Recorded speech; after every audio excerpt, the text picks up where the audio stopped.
विशेष बातम्या आणि विशेष मुलाखतीकरिता महाराष्ट्रामध्ये लोकप्रिय असलेल्या न्यूज वन महाराष्ट्र चॅनलवर पहा आजची ही एक विशेष बातमी.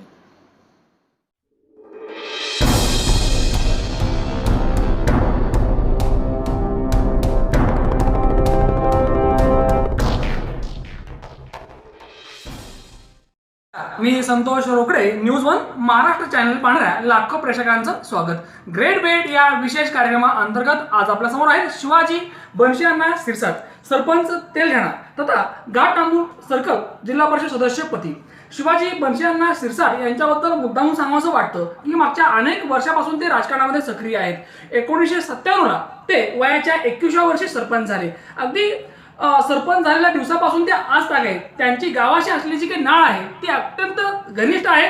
गावासाठी या व्यक्तीनं प्रचंड मेहनत घेतली आहे. आज गाव पूर्णपणे बदललं आहे. गावामध्ये कुठल्याही प्रकारचा प्रश्न शिल्लक राहिलेला नाही. गावातले रस्ते असतील, वीज असेल, पाणी असेल, शिक्षण असेल, सर्वच बाबतीमध्ये शिवाजी सिरसाट या व्यक्तीने अगदी पूर्णपणे कायापालट केलेला आहे. अगदी गावातील कुठलेही प्रश्न असतील, निराधार लोकांच्या पगारी असतील किंवा कुठलीही अडचण असेल कुठल्या लोकांची, ती अडचण तात्काळ सोडवण्याचं कसब या ठिकाणी शिवाजी बनशीअण्णा सिरसाट यांचं आहे. अगदी इतक्या वर्षापासून राजकारणात राहून सुद्धा कधीही कुठल्याही प्रकारचा आरोप झालेला नाही. ते सांगतायत की राजकारणाचा वसा मला माझे वडील बनशीअण्णा सिरसाट यांच्यापासून भेटला आणि राजकारणामध्ये आल्यानंतर राजकारण कसं केलं पाहिजे, त्याचबरोबर सामाजिक कार्यामध्ये किती सक्रिय राहिलं पाहिजे, ही सगळी शिकवण मला विरोधी पक्षनेते धनंजय भाऊ मुंडे साहेब यांच्यामुळे भेटली. माझे खरे आदर्श विरोधी पक्षनेते धनंजय भाऊ मुंडे साहेब त्यांच्यामुळेच मला खऱ्या अर्थानं काम करण्याची ऊर्जा मिळते. आज मी जो कोणी आहे, कारण माझं नेतृत्व हे फक्त गावापुरतं होतं. आज मी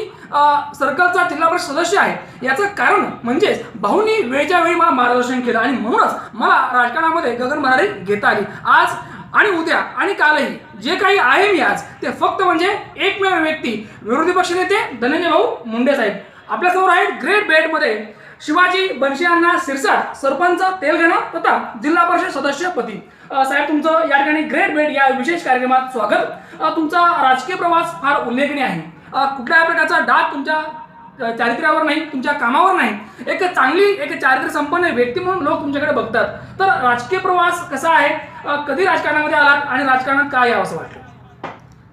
1997ला मी आमच्या सर्व महाराज यांनी मित्रांनी किंवा मला उभा टाकायची इच्छा नव्हती. मी व्यापारामध्ये होतो, पण गावचं ग्रामपंचायत बिनविरोध करण्याच्या दृष्टीनं सर्वांनी मला किंवा एवढंच उभाच टाकावं लागतंय म्हणून त्यावेळेस उभा टाकलो. त्याच्यानंतर 2002 पासून धनंजय मुंडे साहेबाच्या संपर्कात आल्यापासून कामात राजकारणात त्यांच्या सहवासात राहत असल्यामुळं काम करत राहिलो. त्यानंतर सरपंच झालो. जिल्हा परिषदेची माझ्यावर जबाबदारी दिली. जिल्हा परिषदेला निवडून आलो.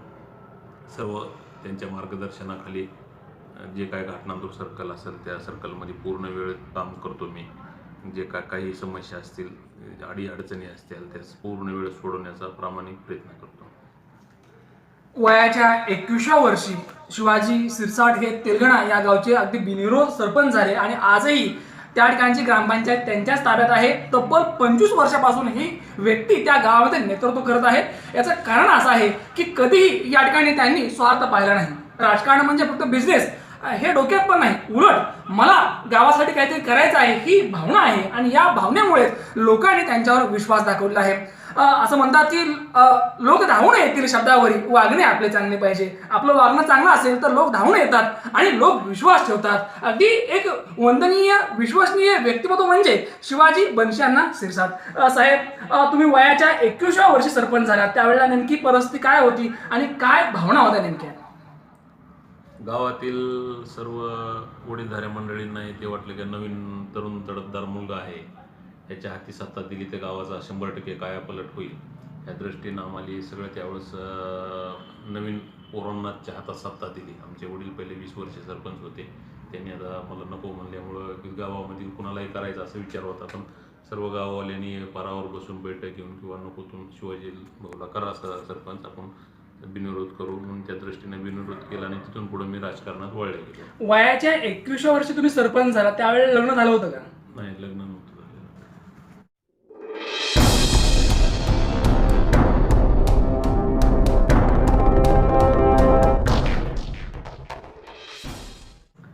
पाहिलं आपण की वयाच्या 21व्या वर्षी शिवाजी बनशीअण्णा सिरसाट हे तेलंगणाचे सरपंच झाले आणि त्यांच्या कर्तृत्वाची कमान ही अगदी उंचावत गेली, कारण काम केलं आणि कधी स्वार्थ पाहिला नाही आणि लोकांनी विश्वास ठेवला.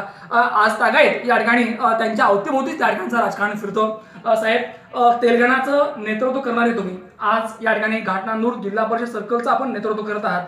तर गाव ते सर्कल हा तुमचा प्रवास आहे, तर या प्रवासाबद्दल सांगा. गाव ते सर्कल प्रवासामध्ये 2012 मी जिल्हा परिषदेची निवडणूक लढवली. त्या निवडणुकीत माझा पराभव झाला. पराभवाला न खचून जाता मी पूर्ण वेळ 5 वर्षे टचमध्ये राहिल्यामुळं यावेळेस मला लोकांनी 3600 मतांनी निवडून दिलं. आणि सर्कलमधले ज्या काही कुणीही अडीअडचण गोरगरिबांनी सांगेल, कुणी जे काही काम सांगेल, तात्काळ मी फोनवर मला जरी फोन केला तरी मी त्याचा पाठपुरावा करणे हे करणे ह्या कॉन्टॅक्टमध्ये असल्यामुळं जनतेनं मला भरभरून मतदान यावेळेस दिलं. तेलंगणाचं आपण नेतृत्व कालही आजही आणि उद्याही करणार आहात आणि या अनेक वर्षामध्ये तब्बल 25 वर्षामध्ये तुमचे वडील असतील किंवा तुम्ही आहात तर अनेक कामे केली आहेत. परंतु साहेब, उल्लेखनीय काम कोणतं आहे की ज्या कामामुळे तुमची एक ओळख तयार झाली? गावातील जे निराधार संख्या होती गावातील, त्या निराधारांना आम्ही जे पगारी करून दिल्या, त्यामुळं म्हाताऱ्या माणसांचा जे आमच्यावर हे झाला किंवा आमचं एक काम पुण्याचं काम करून दिलं, त्यांना महिन्याच्या महिन्याला पैसे मिळत असल्यामुळं त्याचं जे समाधान मला झालं ते दुसऱ्या कामापेक्षा ह्या विकास काय रस्ते पाणी लाईट हे ते चालूच असते. पण 60 वर्षाच्या नंतरच्या यांना लोक कोणी सांभाळत नाहीत, वडील वगैरे आपलं मुलं वगैरे, वडिलांना आईला, तर त्या लोकांना ह्या पगाराच्या रूपातून एक आमची खरी गरज निर्माण म्हणजे फायदा झाला आणि त्याचा आम्हाला खूप समाधान आहे. पाहिलं आपण की तेलंगणा या गावामध्ये कामे तर भरपूर केली, कुठलंही काम शिल्लक नाही. पण त्याहीपेक्षा महत्त्वाचं म्हणजे ज्या लोकांना आधाराची गरज आहे त्यांची परिस्थिती पाहिजे आणि त्यांना आधार देण्याचं काम या ठिकाणी शिवाजी सिरसाट यांनी केलं आणि खऱ्या अर्थानं तो दुवा आहे, कारण ती माणसं आजही विसरलेली नाही आहेत. साहेब, हे तुमचं उल्लेखनीय काम आहे, परंतु मागच्या 25 वर्षामध्ये आपण बघतो की 5 वर्ष जरी कुठली व्यक्ती सरपंच राहिली तरी एक ॲलर्जी तयार होते. पण तुमच्या बाबतीमध्ये हे घडलं नाही. तुमची लोकप्रियता दिवसेंदिवस वाढत गेली आणि तुमच्याबद्दल जो आदर आहे तो कालही आजही आणि उद्या असेल. तर हा विश्वास कशा पद्धतीने संपादन केला? जे काय अडीअडचण असेल प्रत्येक माणसाची, कुणाचं काय जे असेल ते आम्ही तिथल्या तिथंच विषय हे करतो, सोडवतो. गावातलं पोलीस स्टेशनला कुठेही भांडण जाऊ देत नाहीत.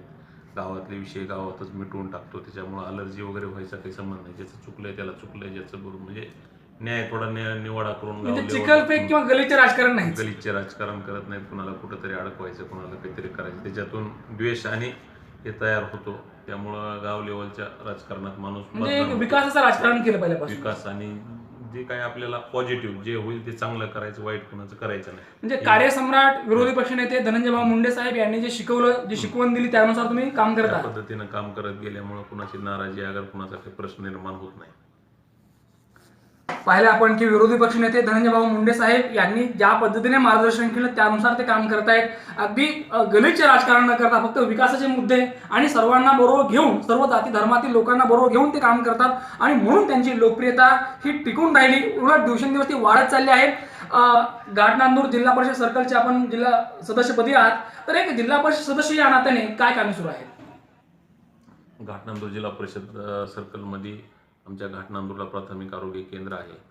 तिथं आम्ही पूर्ण प्रत्येक महिन्याला मिटिंग घेऊन जे घाटनांदूर सर्कलमधल्या लोकांना पहिलं अंबेजोगाईला यायची वेळ येत होती प्रत्येक छोट्या छोट्या कारणासाठी, तर दवाखान्याचं प्राथमिक आरोग्य केंद्र दररोज तिथं 500 OPD चालते.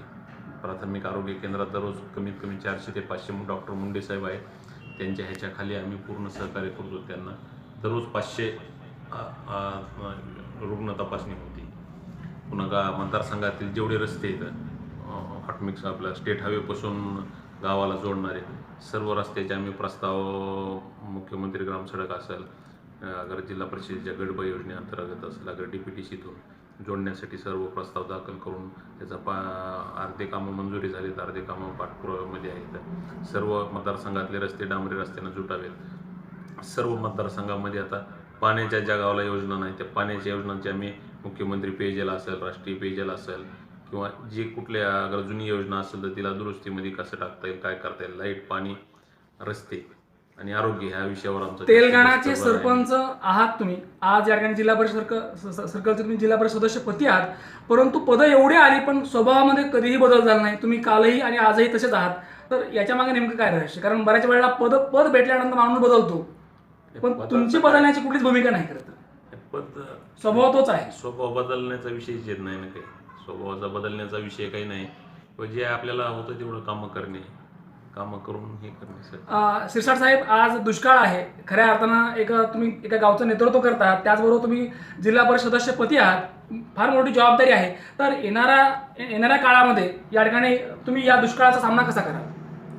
सध्या सगळ्यात मोठी पाण्याची टंचाईचा प्रश्न निर्माण होणार आहे. जानेवारी फेब्रुवारी नंतर की पाणीच नाही, सर्व बोरवेल आटलेले आहेत. तर आमचा 20 खेडी पूस योजना जी आहे, त्या अंबलवाडीहून पूसला पाणी लवकरात लवकर कसं आणता येईल चालू करून, आणि तिथून ज्या गावला पाणी जाणार नाही तिथून टँकरनं पाणी द्यायची व्यवस्था करण्याचा आमचा प्रामाणिक प्रयत्न आहे, जेणेकरून की मागच्या दुष्काळामध्ये की अंबाजोगाई तालुक्याला त्याच योजनेतून पाणी पुरलं होतं आणि आता तेवढंच स्तोत्र आहे. त्या दृष्टीनं आमचा आहे. आणि जनावरांचा चाऱ्याचा खूप मोठा प्रश्न निर्माण झालेला आहे. रब्बीची ज्वारीची पेरणी नसल्यामुळं की आणि ऊस सगळे वाळून गेलेले आहेत. सरकारला छावण्याच्या रूपातून किंवा घरोघर म्हणजे काय जी शासनाची पॉलिसी ठरत, छावण्याची ठरल किंवा डोर टू डोर चारा द्यायची ठरल, त्या दृष्टीनं आम्ही कलेक्टर साहेबांना निवेदन देऊन जिल्हाधिकारी साहेबांना, उपजिल्हाधिकारी साहेबांना किंवा लवकरात लवकर चारा आणि पाणी या 2 गोष्टी उपलब्ध करून द्यावं म्हणून आम्ही शासन दरबारी प्रयत्न करणार आहे. पाहिले आपण की दुष्काळाने परिस्थिती आणि दुष्काळच आहे. तर अशा वेळी त्यांची भूमिका काय आहे त्यांनी मांडलेली आहे. ते सांगतायत की खंबीरपणे मी उभा राहणार आहे आणि लोकांनी कुठल्याही परिस्थितीत घाबरून जाऊ नये, कारण या दुष्काळावर आपला संकट आहे, पण त्या संकटावर आपल्याला मात करायची आहे. साहेब, यानंतरचा एक महत्त्वाचा प्रश्न असा आहे की विरोधी पक्षनेते धनंजय भाऊ मुंडे साहेब यांचे आपण लाडके जिल्हा परिषद सदस्य आहात, अत्यंत निकटवर्ती आहात. तर भाऊंचं नेतृत्व पूर्ण महाराष्ट्राला माहीत आहे, पण तुमच्या तोंडातून आम्हाला ऐकायचं आहे की भाऊंचं नेतृत्व नेमकं काय आहे आणि तुमच्या दृष्टीने त्यांचं काम काय आहे नेमकं? त्यांचं नेतृत्व तर महाराष्ट्रभर प्रसिद्धीच आहे की खूप मोठा नेता होणारा माणूस आहे. त्या नेत्याला सर्व लोकांनी म्हणजे हे करावं आणि महाराष्ट्र लेवल तर देश लेवलपर्यंत त्या नेतृत्वानं जावं, आमच्या ह्या शुभेच्छा. येणारी विधानसभा निवडणूक खूप महत्त्वाची आहे. खास करून परळी विधानसभा मतदारसंघ आहे, याच्याकडे पूर्ण महाराष्ट्राचं लक्ष लागलं असेल. तुम्हाला नेमकं काय वाटतं, नेमकं काय चित्र असेल निवडणुकीमध्ये? महाराष्ट्रामध्ये सध्या काँग्रेस राष्ट्रवादीची आघाडीची सत्ता येण्याचे चान्सेस आहेत आणि त्या दृष्टीनं परळीची जागा राष्ट्रवादीची 100% निवडून पूर्णपणे खात्री वाटते? हो. पाहिले आपण की शिवाजी बनशी अण्णा सिरसाट, सरपंच तेलंगणा तथा या ठिकाणी जिल्हा परिषद सदस्यपदी एक राजकारणामधले सक्रिय व्यक्तिमत्व असलेले शिवाजी सिरसाट सांगतायत की येणारी परळी विधानसभा निवडणूक जी आहे ती धनंजय भाऊ मुंडे साहेब यांनी अत्यंत प्रचंड मताने जिंकलेली असेल. आणि त्या दृष्टीने एक कार्यकर्ता म्हणून ते सांगतात की सरपंच आणि जिल्हा परिषद सदस्य बाजूला एक कार्यकर्ता मी आहे, कारण भाऊंचा मी कार्यकर्ता आहे आणि त्या दृष्टीने मला काम करायचं आहे आणि विजयाची पूर्णपणे खात्री वाटते. परत एकदा शिवाजी बनशी अण्णा सिरसाट यांना पुढील राजकीय वाटचालीसाठी लाख लाख शुभेच्छा. न्यूज 1 महाराष्ट्र चॅनल, रामदास तसेच संतोष रोकडे.